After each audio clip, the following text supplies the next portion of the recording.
बालक तेरे।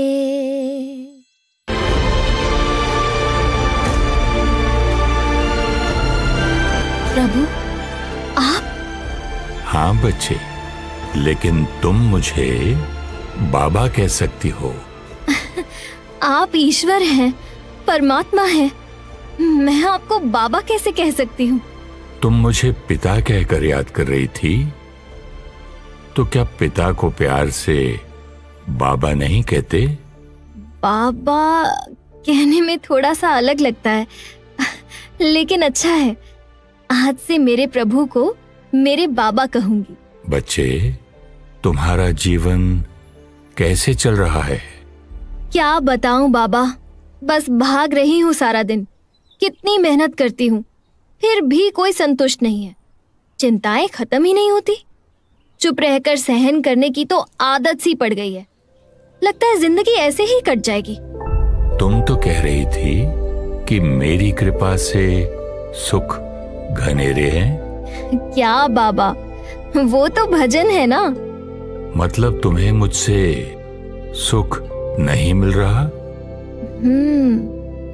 ये तो मैंने सोचा ही नहीं। बच्चे, सूर्य तो रोशनी दे रहा है, लेकिन तुमने खिड़की नहीं खोली, तो अंधकार ही अनुभव होगा।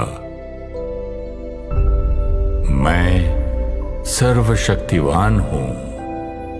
मैं दुख हरता सुख करता हूं।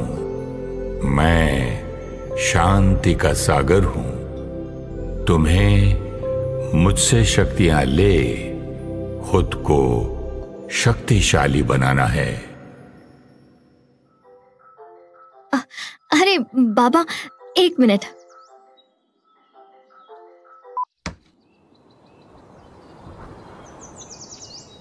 बच्चे, कोई काम है? ऑफिस से फोन है। अच्छा बच्चे, तुम जाओ। फोन चार्ज कर लिया? बाबा, फोन चार्ज किए बिना तो पूरे दिन में कोई काम नहीं होता। वैसे ही खुद को चार्ज करे बिना सुख और शांति का अनुभव नहीं हो सकता। मुझे कुछ समझ नहीं आ रहा बाबा। कोई बात नहीं, कल थोड़ा समय निकालना, मैं तुम्हें समझाऊंगा। आप पक्का फिर से मिलेंगे ना? तुम जब भी सीखना चाहोगी, बाबा पहुंच जाएगा। थैंक यू बाबा।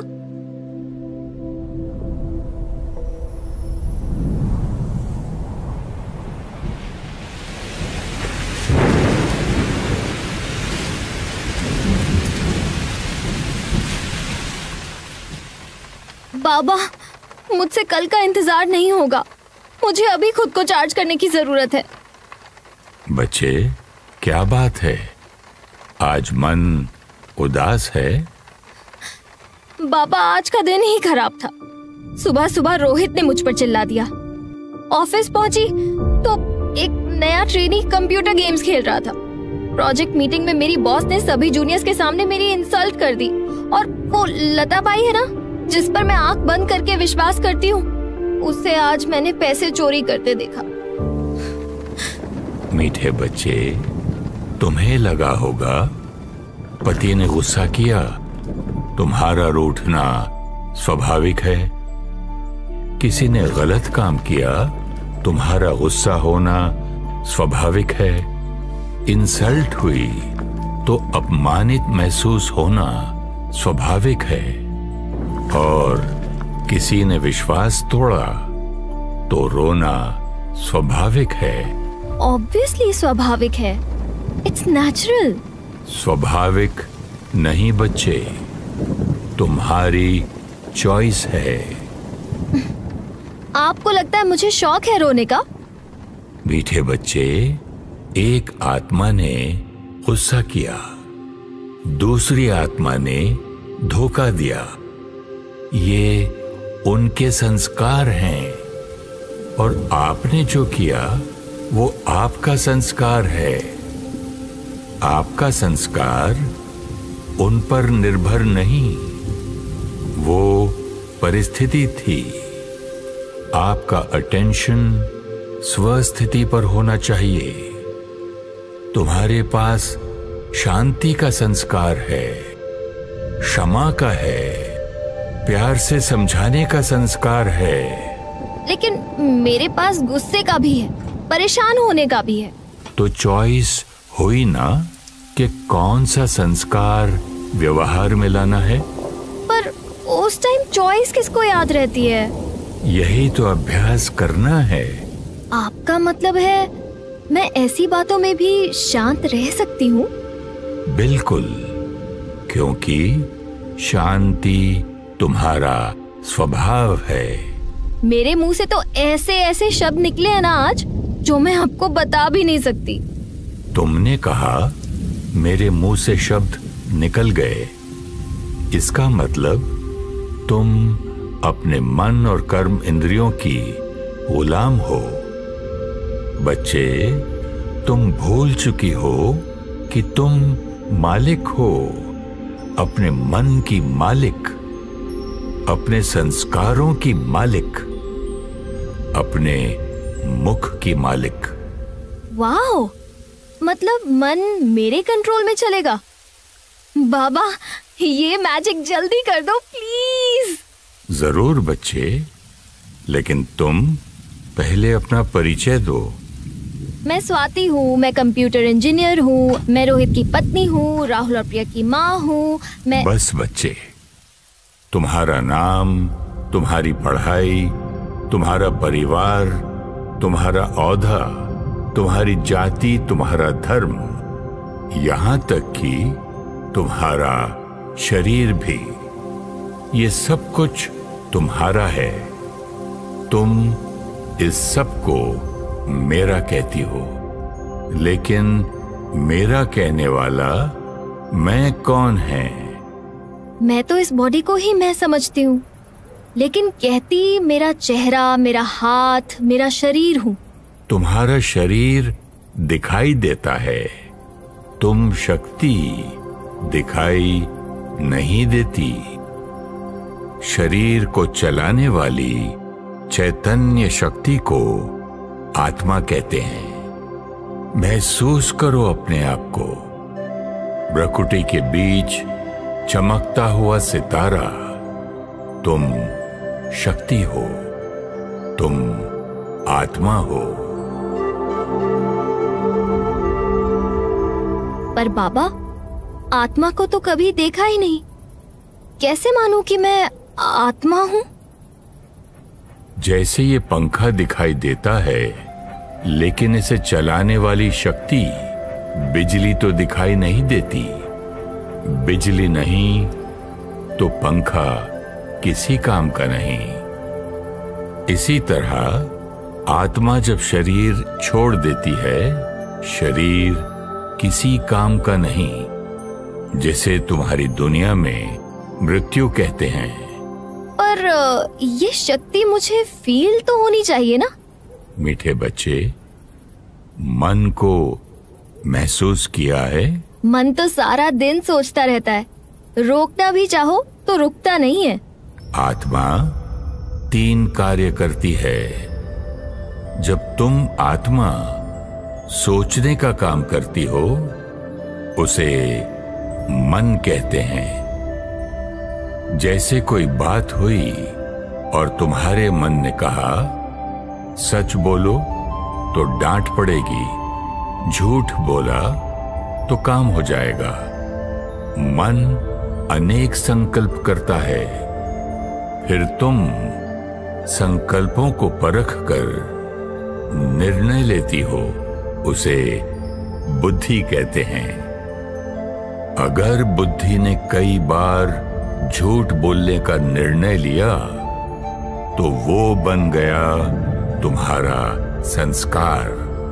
एक बार संस्कार बन गया तो सोच नहीं चलती, निर्णय नहीं लेना पड़ता, संस्कार व्यवहार में आ जाता है। जिसे तुमने कहा चॉइस नहीं थी, गुस्सा आ गया।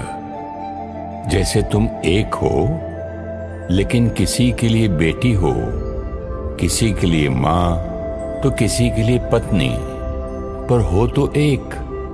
इसी तरह आत्मा एक शक्ति है, कार्य तीन करती है: मन, बुद्धि, संस्कार।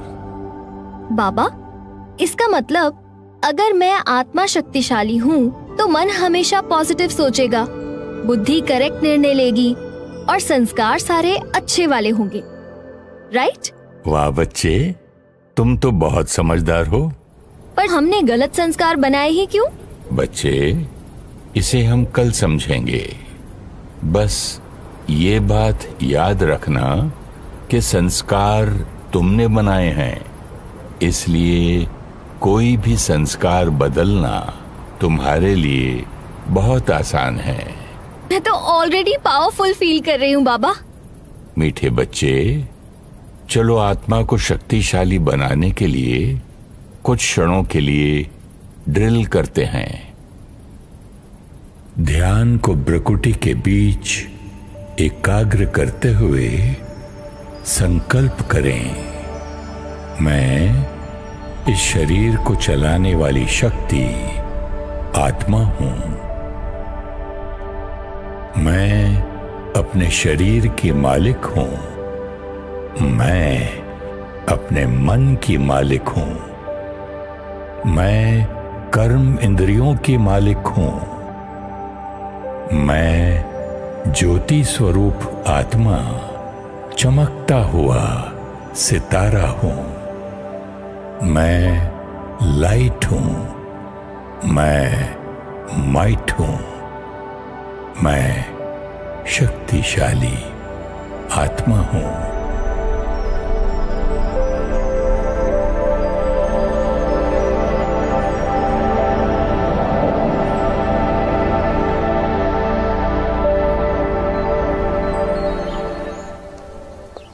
क्या फर्क पड़ता है, मैं आत्मा हूँ या मैं स्वाति हूँ, काम तो वही करना है। मीठे बच्चे, तुम ये गाड़ी हो या इस गाड़ी की चालक हो, कोई फर्क है? अगर मैं भूल जाऊं कि मैं ड्राइवर हूँ तो कार आउट ऑफ कंट्रोल चली जाएगी। इसी तरह बच्चे, तुम इस शरीर को चलाने वाली शक्ति आत्मा हो। ये भूलने के कारण तुम्हारे मन, बुद्धि, संस्कार और कर्म इंद्रियां तुम्हारे अनुसार नहीं चलते। यही मूल कारण है अशांति और दुख का, शारीरिक बीमारियों का और संबंधों के टकराव का। बाबा, प्लीज जल्दी बताओ कि मुझे ये करना कैसे है। बच्चे, हर आत्मा के 5 प्रकार के संस्कार होते हैं। पहले प्रकार के वो संस्कार जो तुम आत्मा पूर्व जन्म से अपने साथ लाती हो। ओह गॉड, पिछले जन्म के भी संस्कार हैं। बच्चे, तुम आत्मा हो, शरीर तुम्हारा वस्त्र है। शरीर रूपी वस्त्र बदलता है, आत्मा तो वही हो। जैसे कल मैंने ब्लू कलर का सूट पहना था, आज मैंने व्हाइट कलर का पहना है, लेकिन मैं तो वही हूँ।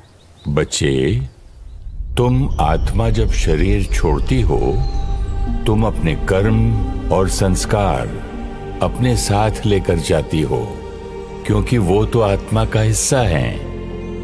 मृत्यु तो शरीर की होती है। आत्मा अजर, अमर, अविनाशी है। तुम्हारे 2 बच्चे हैं, तो क्या वो एक जैसे हैं? राहुल और प्रिया, वो तो बिल्कुल ही ऑपोजिट हैं। एक चुप रहती है और दूसरे को चुप करवाना मुश्किल हो जाता है।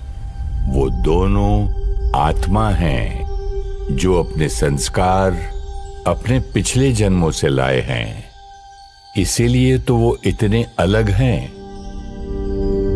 दूसरे प्रकार के संस्कार वो होते हैं जो तुम्हें अपने माता पिता और परिवार से मिलते हैं।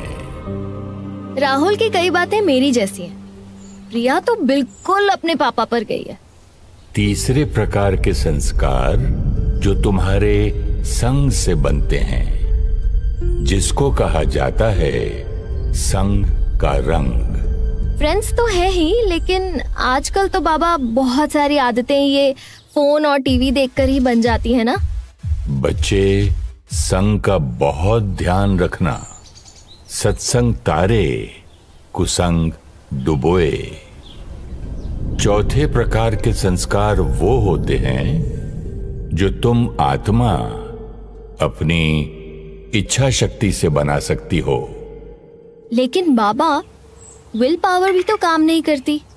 कितनी बार मैंने डिसाइड किया है कि गुस्सा नहीं करना, गुस्सा नहीं करना, थोड़ी देर बाद फिर वैसे के वैसे। इसलिए बच्चे, अपने पांचवें प्रकार के संस्कार को सदा याद रखो।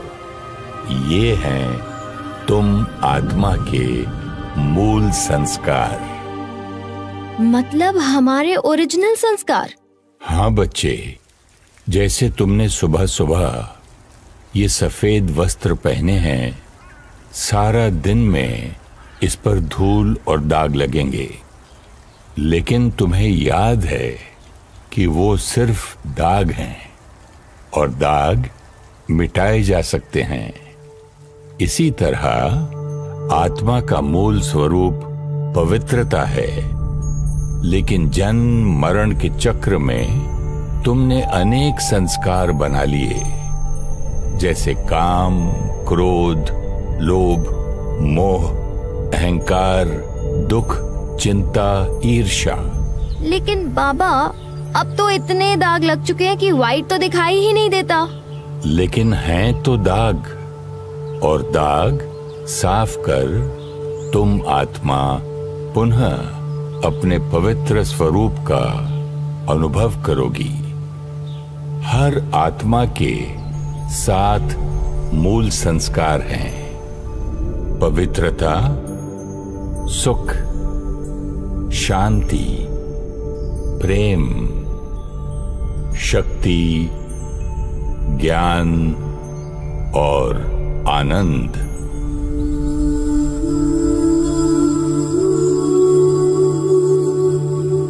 हम तो शांति के लिए दूर दूर जाते हैं। खुशी ढूंढने में तो हमारा सारा पैसा खर्च हो जाता है, फिर भी परेशान रहते हैं। प्यार तो लोगों से एक्सपेक्ट करते हैं। खुद की विल पावर इतनी कम है कि चाय छोड़ना चाहती हूँ मैं। 1 साल हो गया कोशिश करते हुए, छूट ही नहीं रही। खुद को शरीर, रिश्ता, औधा समझा तो खुशी, प्यार, शक्ति को उन्हीं में ढूंढने लग गए। वहां ढूंढने से वो मिल नहीं रहे, इसलिए अशांति, चिंता, दुख बढ़ता जा रहा है। बाबा, प्लीज बताइए ना कि मुझे ये संस्कार कैसे एक्सपीरियंस होंगे। रोज सवेरे स्व चिंतन का अभ्यास करो। खुद को याद दिलाओ कि तुम कौन हो और तुम्हारे संस्कार क्या हैं, और सारा दिन में कर्म करते ये याद रखो कि तुम पवित्र, शांत और प्रेम स्वरूप शक्तिशाली आत्मा हो। सिर्फ थोड़ा सा अटेंशन रखना है। सारा दिन अटेंशन में कैसे रह सकते हैं? सारा दिन टेंशन में रह सकते हो, अटेंशन में नहीं रह सकते। बाबा, मैं रेडी हूँ प्रैक्टिस करने के लिए। हर एक के संपर्क में आते ये याद रखना, वो भी एक पवित्र आत्मा है।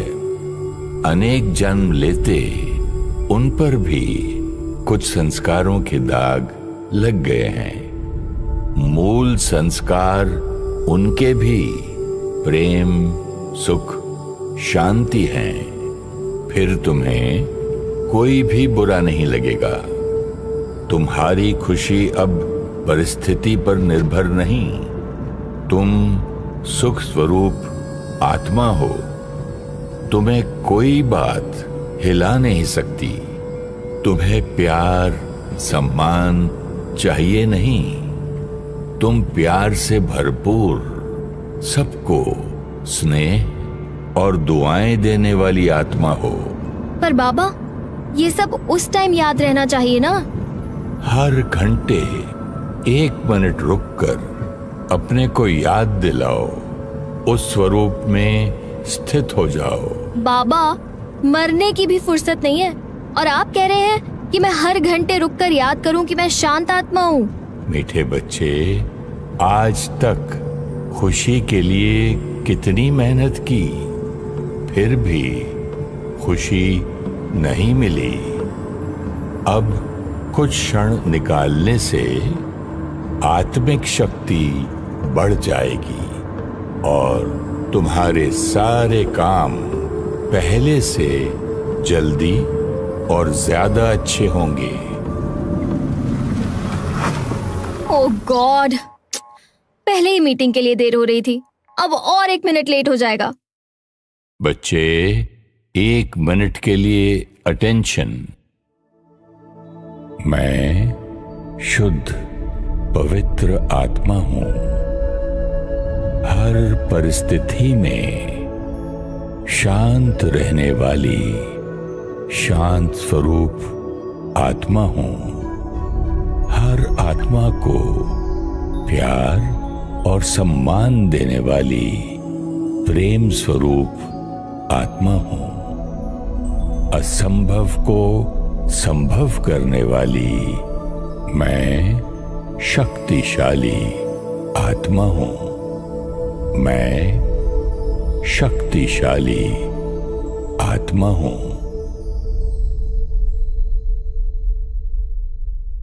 ये तो मन का ट्रैफिक कंट्रोल था। थैंक यू बाबा।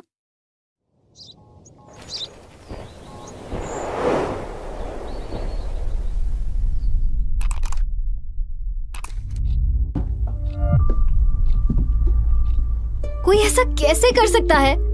इंसानियत तो खत्म ही होती जा रही है। भगवान कुछ करते क्यों नहीं?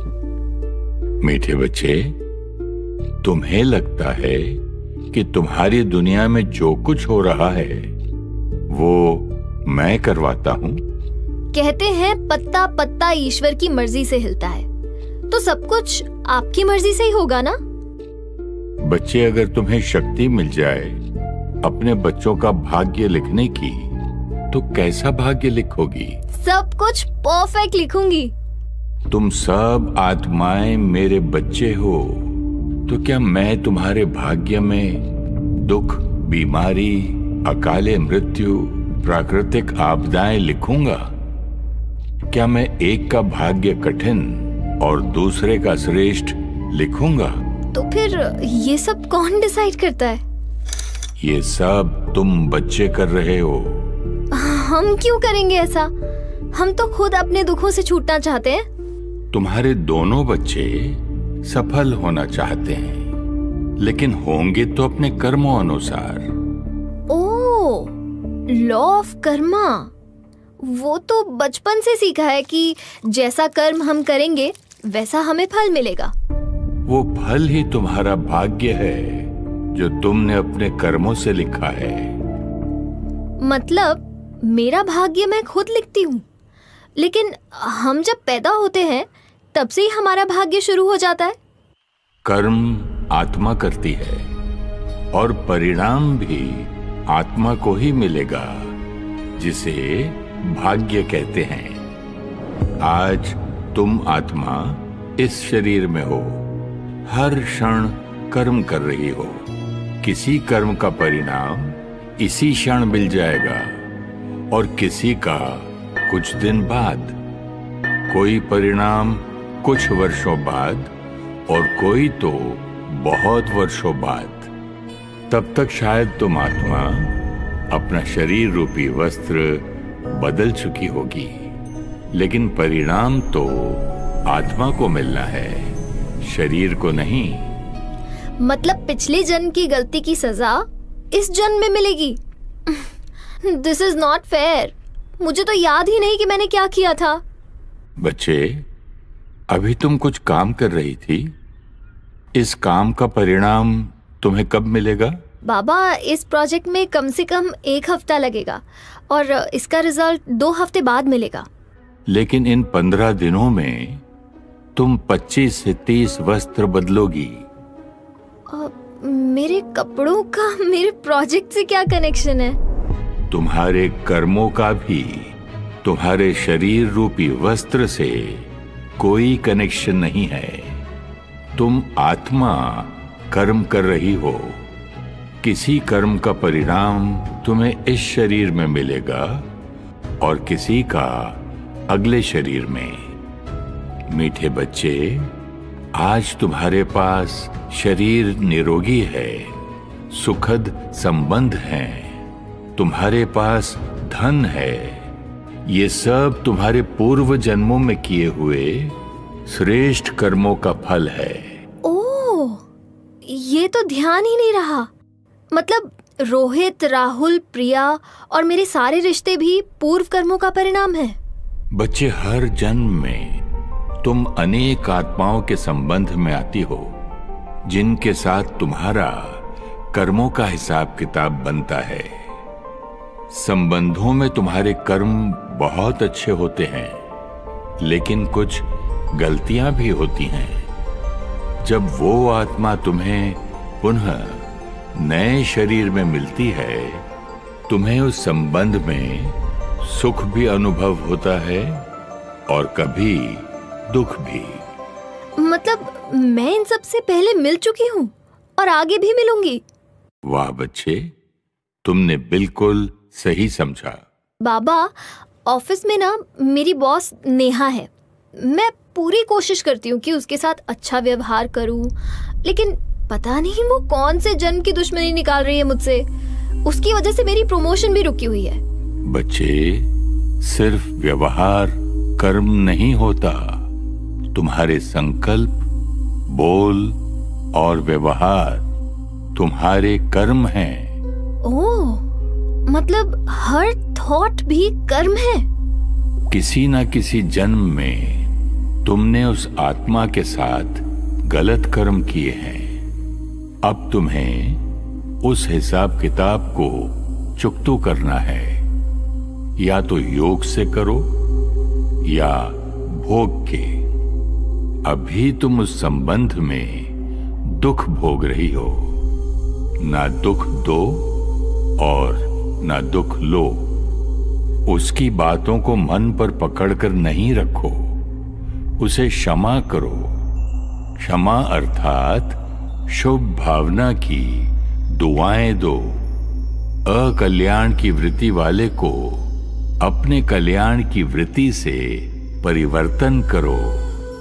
तुम्हारे आज के श्रेष्ठ कर्म पूर्व कर्मों को चुकता कर देंगे और मेरी प्रमोशन भी हो जाएगी। बच्चे, अपने कर्मों पर सदा अटेंशन रखना।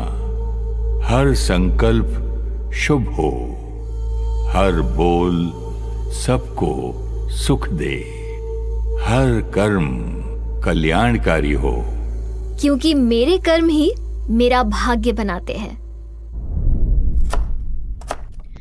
बाबा, मेरा भाग्य तो मेरे कर्मों से बनता है, ठीक है, लेकिन दुनिया में जो नेचुरल कैलामिटीज, युद्ध, ये सब जो हो रहा है, ये दुनिया तो आपने ही बनाई है ना?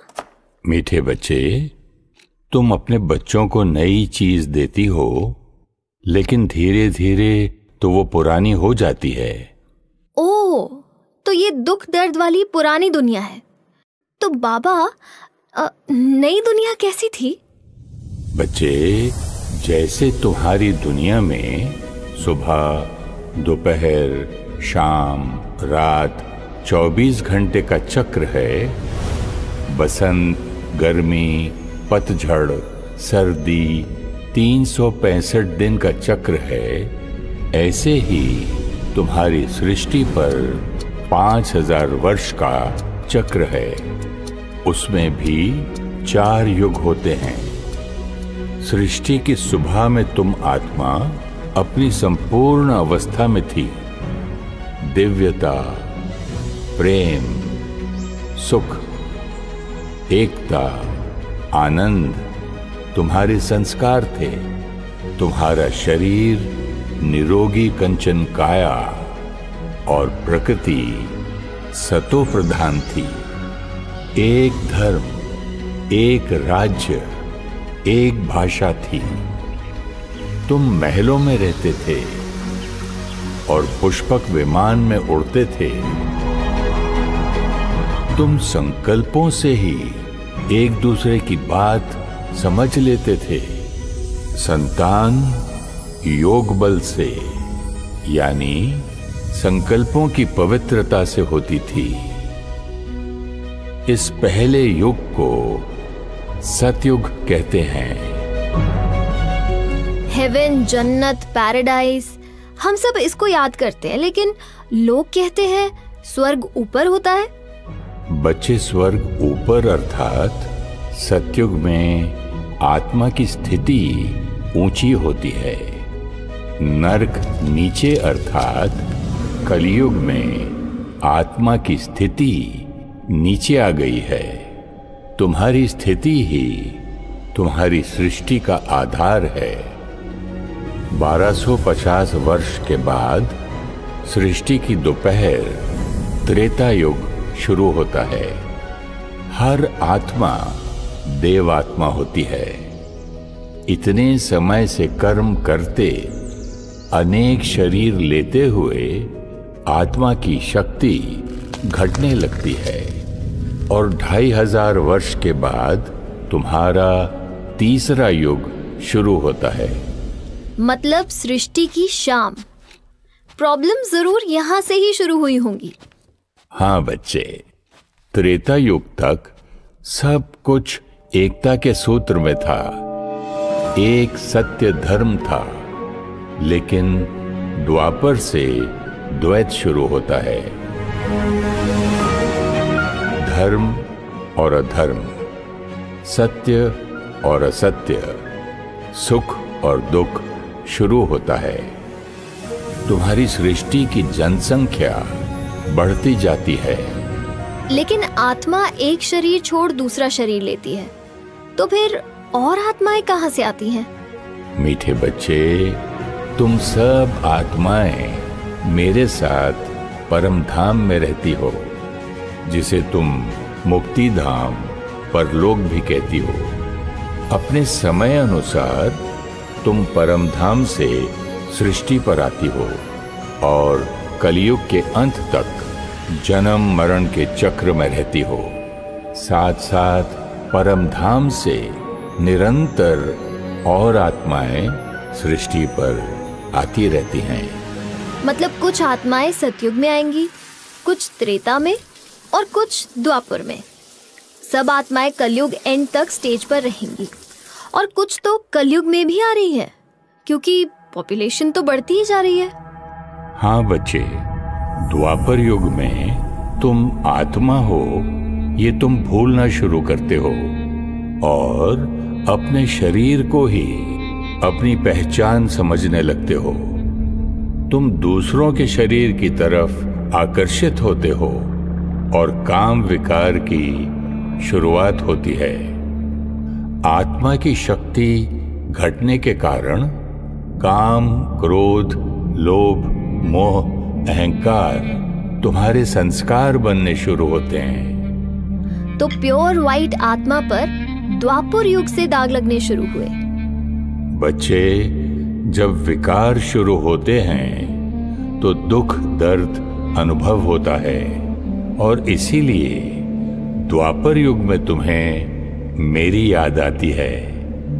खुद को साकार शरीर समझने के कारण मुझ निराकार को भी साकार में ढूंढना शुरू करते हो और मुझे याद करने के लिए मेरे चिन्ह शिव ज्योतिर्लिंग की स्थापना करते हो। हाँ जी बाबा, हमारे मंदिर में भी शिव ज्योतिर्लिंग है। जैसे तुम्हारा चित्र और तुम अलग हो, वैसे ही मैं निराकार हूं और वो मेरा चिन्ह है। तुम्हें सतयुग की याद आती है। तुम अपने पूर्वजों की मूर्ति बनाकर उन्हें मेरा स्वरूप समझ याद करते हो। आपका मतलब है देवी देवताओं की मूर्ति हम उन्हें भगवान मानकर ही पूजते हैं। बच्चे, तुम मुझे ढूंढ रहे थे क्योंकि तुम बच्चों को पता था तुम्हारे दुख हर कर तुम्हें सुख देने वाला तुम्हारा परम पिता परमात्मा ही है। तुम्हें याद दिलाने के लिए कि तुम सब आत्माएं हो, एक परमात्मा की संतान, आपस में भाई भाई हो, बहुत विशेष पवित्र आत्माएं परम धाम से तुम्हारी सृष्टि पर आई थीं। Zoroaster, Ibrahim, Moses, Mohammed, Gautam Buddha, Jesus Christ, Mahavir, Shankaracharya तुम्हें मुझसे जोड़ने आए थे, लेकिन तुम उनसे ही जुड़ते गए।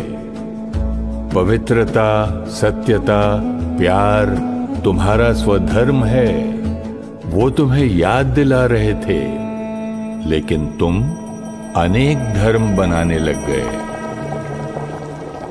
अगर हम उनकी शिक्षाओं पर चलते तो आज हम यूनाइटेड होते, लेकिन हम तो एक दूसरे से लड़ रहे हैं, युद्ध कर रहे हैं। जैसे तुम वैसी तुम्हारी दुनिया बनती गई और तुम चक्र के चौथे युग कलयुग में पहुंच गए।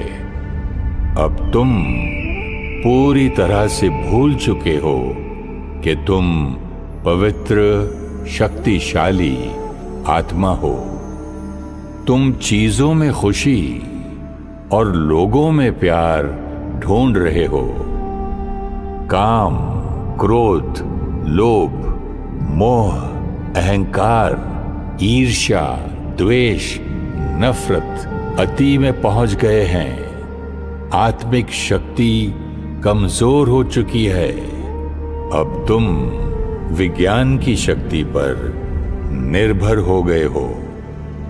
युद्ध, मानसिक और शारीरिक बीमारियां, अकाल मृत्यु, प्राकृतिक आपदाएं तुम्हारे जीवन को मुश्किल बना रही हैं। अब लोग कहते हैं कि प्रलय हो जाएगी। कितने साल हैं हमारे पास? बच्चे, हर 24 घंटे बाद रात्रि होती है, तो क्या उसके बाद दुनिया खत्म हो जाती है? आपका मतलब है जैसे रात के बाद रोज सुबह आती है, तो कलयुग के बाद फिर से सतयुग आएगा? हाँ बच्चे, समय का चक्र है। सृष्टि का विनाश नहीं होगा, कलयुगी संस्कारों का विनाश होगा और सतयुगी दुनिया स्थापन होगी। अच्छा बच्चे, ये बताओ, जो दिव्य आत्माएं सतयुग में इस सृष्टि पर थीं, वो अब कहाँ होंगी? कलयुग के एंड तक तो उन्हें स्टेज पर ही रहना है, तो वो यहाँ कलयुग में ही होंगी। कुछ समझ आया बच्चे? अब क्या समझ आना था?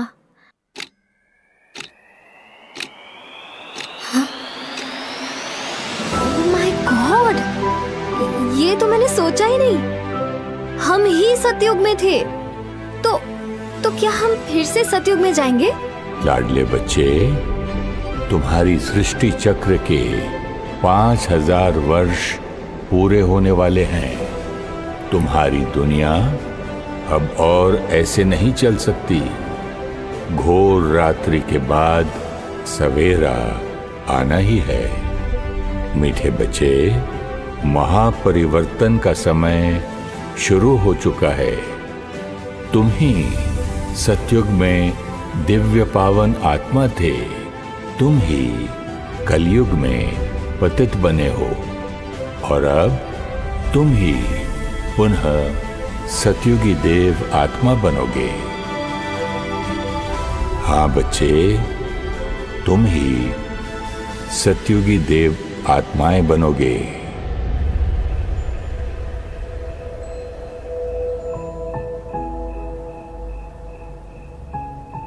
मीठे बच्चे, कुछ सोच रही हो?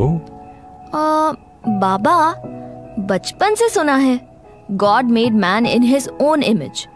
इसका मतलब सतयुग में जो दिव्य आत्माएं थीं, वो परफेक्ट थी, वो परमात्मा जैसी थी, लेकिन परमात्मा नहीं। बच्चे, जैसे तुम आत्मा हो, मैं भी आत्मा हूँ। लेकिन आप बहुत बड़े हैं, इसलिए आप परम आत्मा हैं। नहीं बच्चे, आत्मा छोटी बड़ी नहीं होती। आत्मा की पवित्रता कम और ज्यादा होती है। सतयुग में आत्माएं संपूर्ण निर्विकारी थीं, इसलिए उन्हें दिव्य आत्मा कहते हैं। द्वापर युग में श्रेष्ठ पवित्र आत्माएं सृष्टि पर आकर धर्म स्थापन करती हैं। उन्हें धर्मात्मा कहते हैं। आज कलयुग में तुम्हारी दुनिया में जो महान कार्य करते हैं, उन्हें तुम महात्मा कहते हो। और आप सर्वशक्तिमान हैं, इसलिए आपको परमात्मा कहते हैं। हाँ बच्चे, परम अर्थात ऊंचे ते ऊंचा, इसलिए तुम मुझे परम पिता, परम आत्मा कहते हो। बाबा, पहले दिन आपने मुझसे मेरा परिचय पूछा था। आज प्लीज आप मुझे अपना परिचय सुनाओ।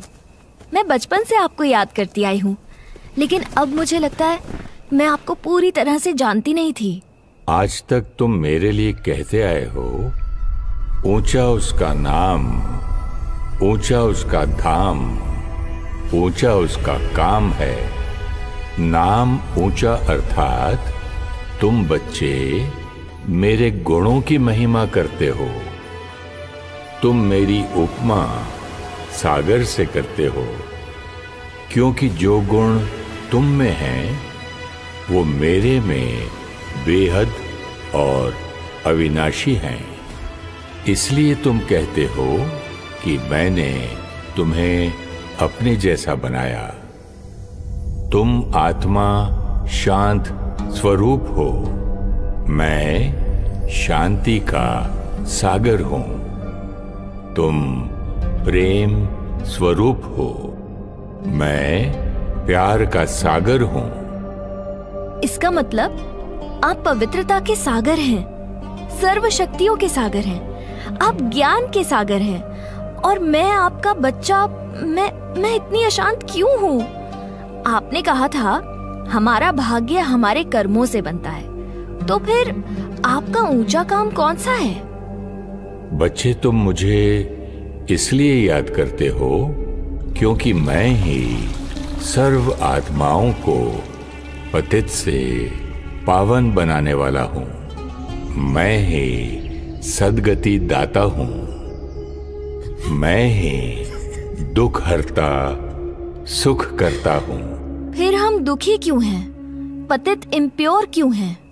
क्योंकि मैं जो हूँ, जैसा हूँ, तुम मुझे नहीं जानते, मुझे विधि पूर्वक याद नहीं करते। तुम मुझे अलग अलग रूपों में ढूंढते हो।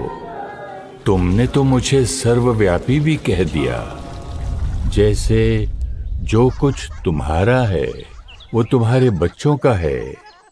लेकिन अगर बच्चा भूल जाए कि तुम उसके माता पिता हो, तो वो खुद को अकेला और निर्धन का अनुभव करेगा।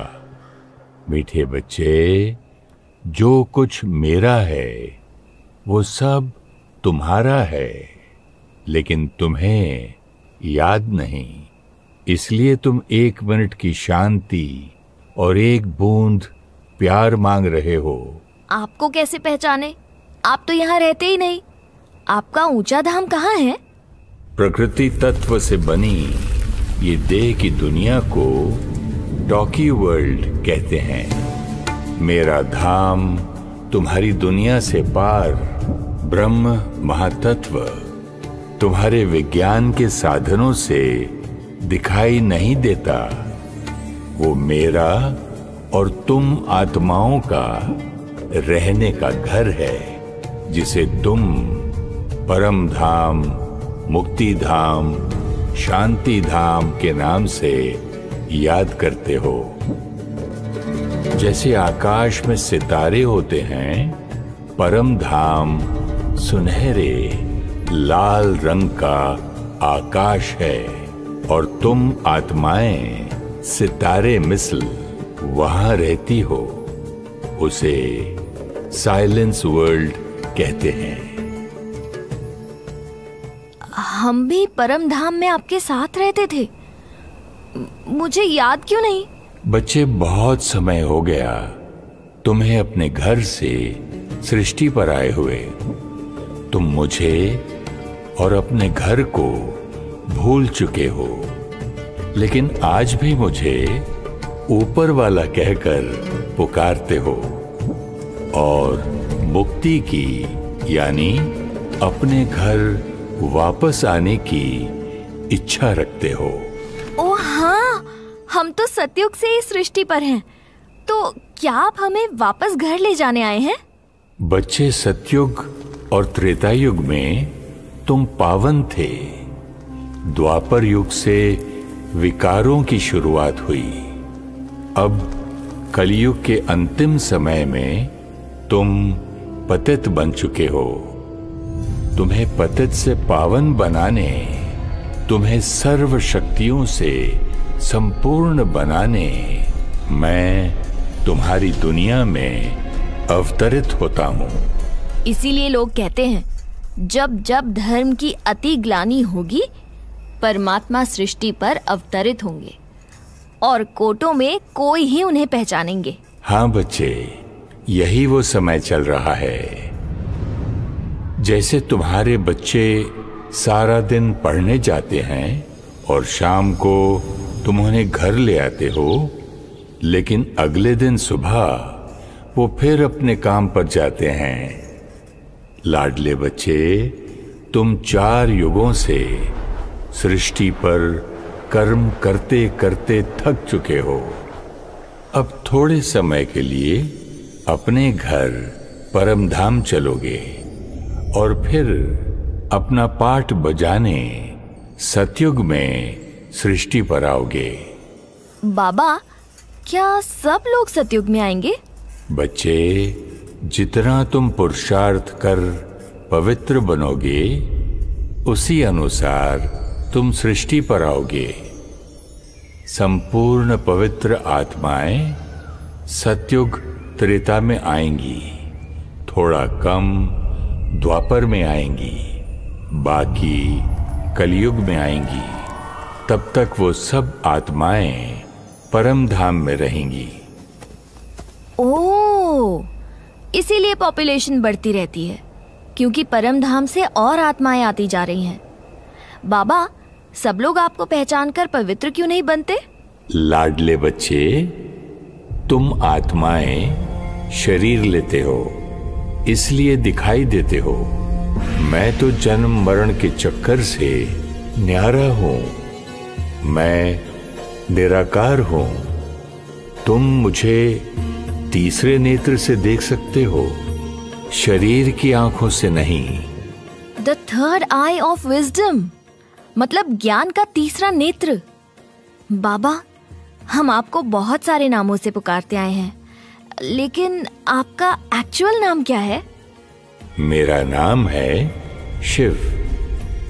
शिव का अर्थ है बिंदी। शिव का अर्थ है कल्याणकारी। शिव का अर्थ है शांति। शिव बाबा, मैं आपकी सर्व शक्तियों से खुद को शक्तिशाली कैसे बनाऊं? मीठे बच्चे, कल सवेरे जल्दी उठना। बाबा आपको याद की विधि सिखाएंगे। हाँ जी बाबा, मुझे पावन बनना ही है, सतयुगी बनना ही है।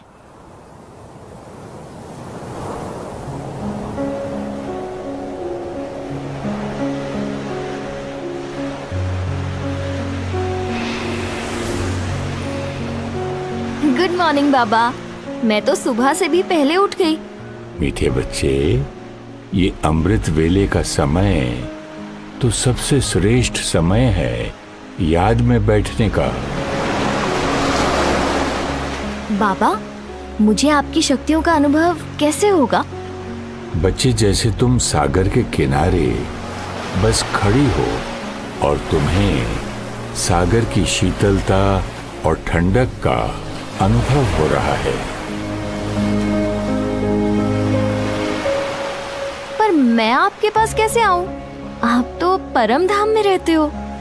बच्चे, वहां तुम्हें शरीर से न्यारे होकर, आत्मिक स्वरूप में स्थित होकर, बुद्धि के तीसरे नेत्र से आना है। बाबा, प्लीज इजी करके बताओ, ये तो बहुत कंफ्यूजिंग है। अच्छा बच्चे, तुम अपने माता पिता को याद करो। मन उनके बारे में सोचे, बुद्धि उनको देखे। कुछ दिखाई दिया बच्चे? हाँ जी बाबा। अब तुम उनसे बात करो, उनका जवाब सुनो, उनके प्यार और दुआओं को महसूस करो। कैसा लग रहा है बच्चे? बहुत अच्छा लग रहा है, जैसे मैं उनसे सामने बात कर रही हूँ।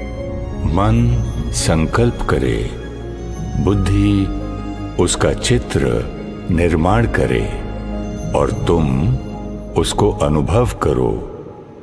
यही याद है, यही योग का पहला कदम है।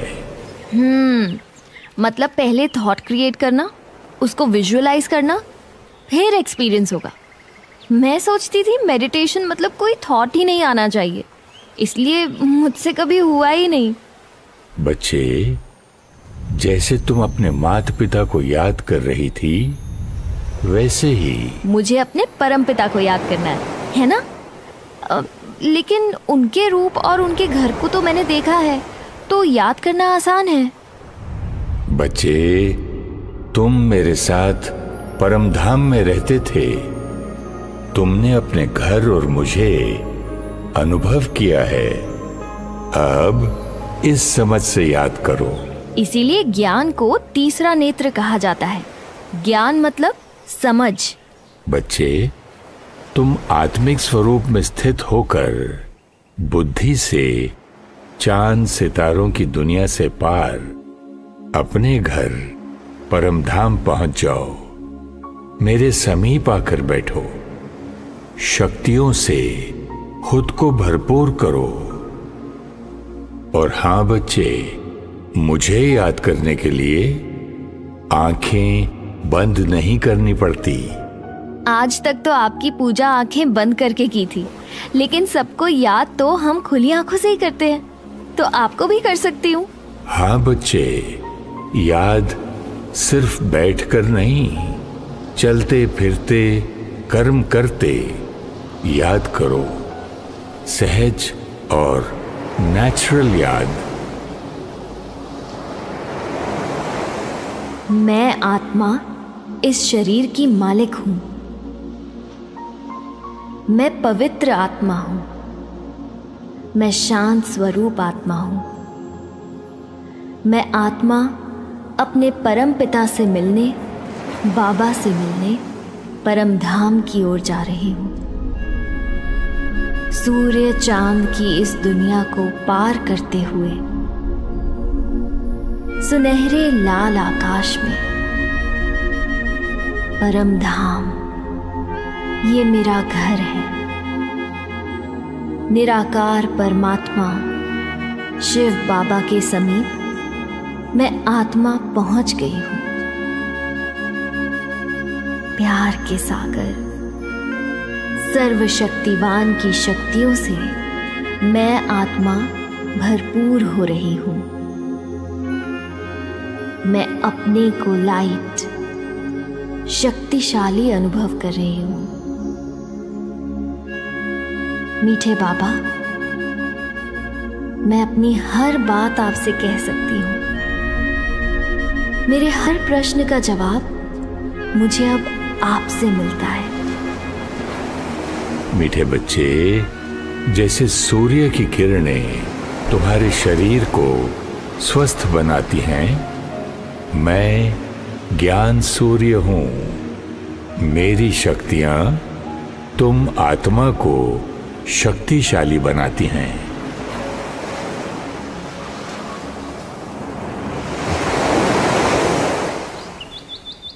बाबा, आज मैंने घर पर सुबह मेडिटेशन किया, लेकिन ऑफिस के इतने सारे थॉट्स चल रहे थे ना कि मैं परम धाम और आपको अनुभव ही नहीं कर पाई। मीठे बच्चे, शुरू में अभ्यास करना पड़ता है। इसे सहज करने के लिए तुम सेंटर पर जाओ, जहां सारे बच्चे इकट्ठे योग करते हैं और सिखाने के लिए बहनें भी हैं। मतलब ज्ञान और योग सीखने के लिए सेंटर्स भी हैं? हाँ बच्चे, तुम बस 4 कदम और चलो। सब इकट्ठे मेडिटेशन करें तो वाइब्रेशंस कितने पावरफुल होंगे।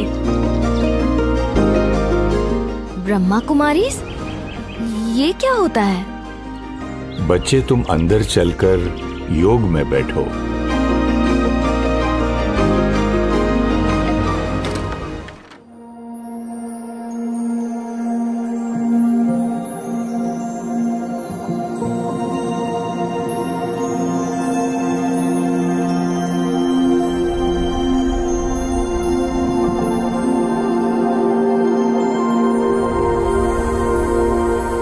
कितनी शांति है, कितनी पावर है, इतना लाइट फील हो रहा है।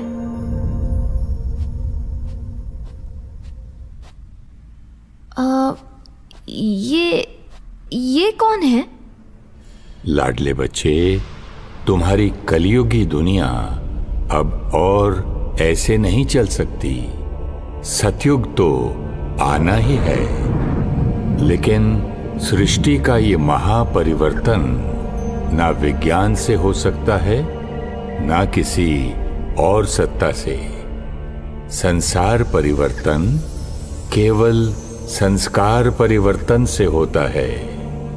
मेरा तुमसे वादा था कि जब तुम्हारी दुनिया में धर्म की अति ग्लानि होगी, मैं स्वयं तुम्हारी सृष्टि पर आऊंगा। अपने वायदे अनुसार मैं परम धाम छोड़ तुम्हारी दुनिया में आता हूं। ये सृष्टि चक्र का छोटा सा 5वां युग है, संगम युग। इन तस्वीरों में एक लंबी कहानी है। बाबा प्लीज सुनाओ ना। 1936 में दादा लेखराज सिंध के नामी ग्रामी जौहरी थे। परिवार और व्यापार की जिम्मेवारियां संभालते हुए धार्मिक प्रवृत्ति वाले थे। एक दिन बनारस में दादा को एक विचित्र अनुभव हुआ। उन्हें युद्ध, प्राकृतिक आपदाएं, हिंसा, बीमारियों के दृश्य दिखाई दिए। दादा ने देखा विनाश के धुएं से ऊपर उड़ते हुए सितारे परमधाम जा रहे हैं। दादा तो डर गए होंगे। बाबा, क्या ये दृश्य आप उन्हें दिखा रहे थे? हाँ बच्चे, दादा को लगा सब कुछ खत्म होने वाला है, इसलिए एकांत में ज्यादा समय बिताने लगे। फिर मैंने उन्हें एक और नजारा दिखाया। चमकते हुए सितारे नीचे आकर सुंदर दिव्य रूप लेते हैं। उन्हें आवाज आई, ऐसी दुनिया तुम्हें बनानी है, ऐसी दुनिया तुम्हें बनानी है, तुम्हें बनानी है। मतलब आपने उन्हें कलयुग के एंड और सतयुग की शुरुआत का साक्षात्कार कराया। मीठे बच्चे, दादा लेखराज को ये नहीं समझ आया कि ये दृश्य उन्हें मैं दिखा रहा हूं। एक बार दादा परिवार के साथ सत्संग में बैठे थे और अचानक उठकर चले गए।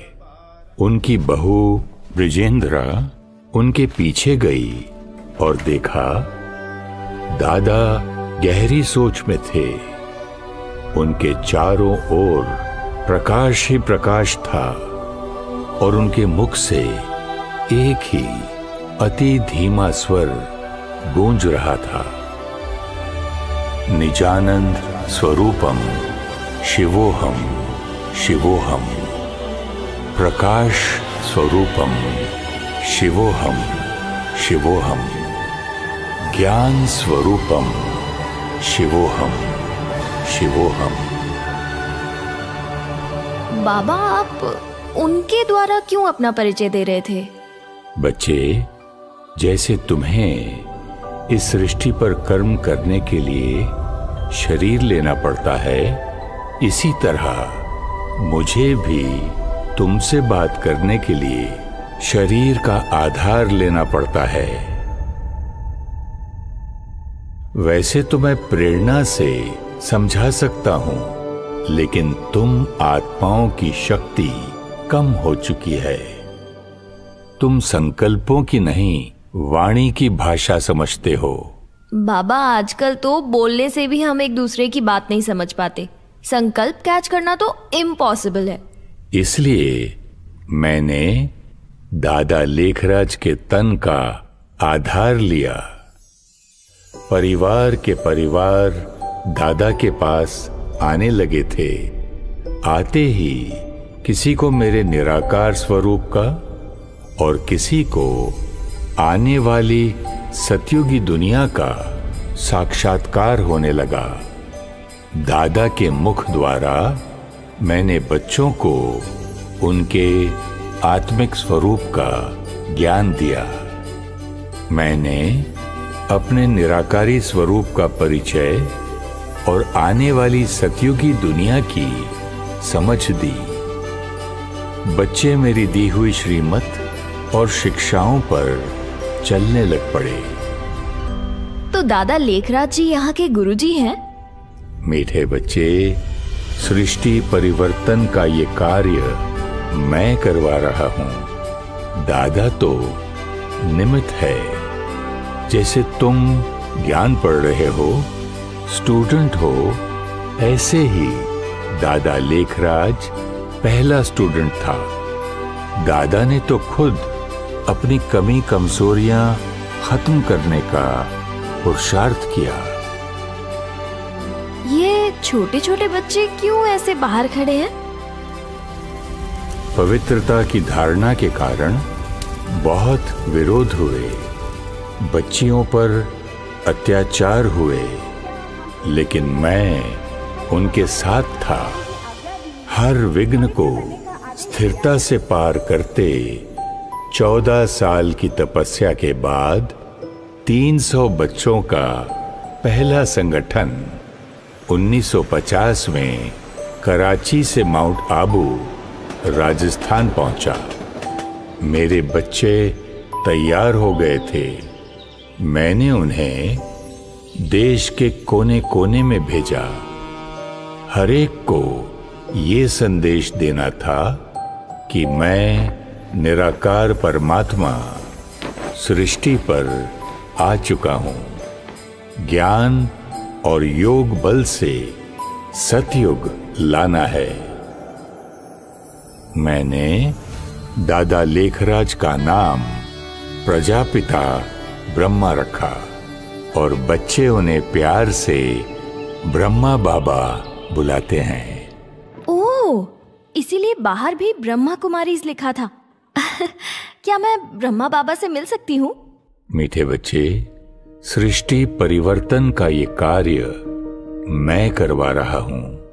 ब्रह्मा बाबा 18 जनवरी 1969 को अव्यक्त हो गए, लेकिन मेरा कार्य तो और तीव्र गति से सारे विश्व में फैलता गया।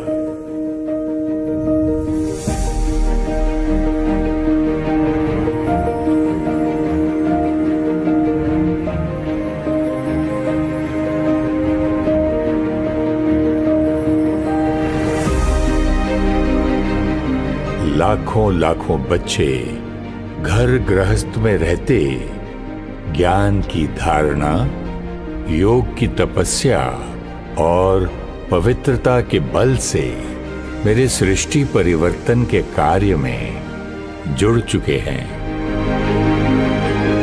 बाबा, क्या मैं भी आपकी शिक्षाओं पर चल सतयुगी संस्कार बना पाऊंगी? मीठे बच्चे, लाडले बच्चे, बाबा सदा आपके साथ है। हिम्मत का एक कदम आपका और पदम गुणा मदद बाप की। सफलता तो निश्चित है बच्चे। शुक्रिया बाबा, शुक्रिया बाबा, शुक्रिया बाबा।